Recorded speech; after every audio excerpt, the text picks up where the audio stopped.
আসসালামু আলাইকুম। সর্বপ্রথম একটা ঝুড়ি নিলাম, তার মধ্যে কিছুটা কাঁচামরিচ নিয়ে নিলাম। তারপরে 4-5টা পেঁয়াজ দরকার ছিল, সেগুলোও নিয়ে নিলাম। এর সাথে কিছুটা রসুন নেওয়ার দরকার ছিল, সেগুলোও নিয়ে নিলাম। আপনারা সবাই কমেন্টে বলেন তো আমি কি রান্না করব। তো আমার এখন একটা গামলা দরকার ছিল, সেটাও নিয়ে নিলাম। তারপরে তার মধ্যে পানি নিয়েছি, এগুলা মানে পেঁয়াজ রসুন এগুলো ধোয়ার জন্য। আর এটা হচ্ছে আমাদের বাসার বটি, এটা দিয়ে আমরা সব কিছু তরু তরকারি কাটাকাটি করি। একটা করে পেঁয়াজ কেটে নিলাম, একটা একটা করে সবগুলো কাটা হয়ে গেল। তারপরে রসুনগুলো কেটে নিলাম, একটা একটা করে সবগুলো কাটা হয়ে গেল।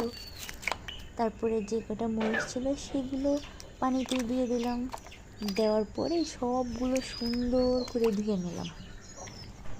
পরের পার্ট দেখতে চাইলে অবশ্যই কমেন্ট করবেন। তারপরে আমি পেঁয়াজগুলো কুচি কুচি করে নিলাম, মরিচগুলো কুচি কুচি করে নিলাম, এর সাথে রসুনগুলো। Tata, bye bye.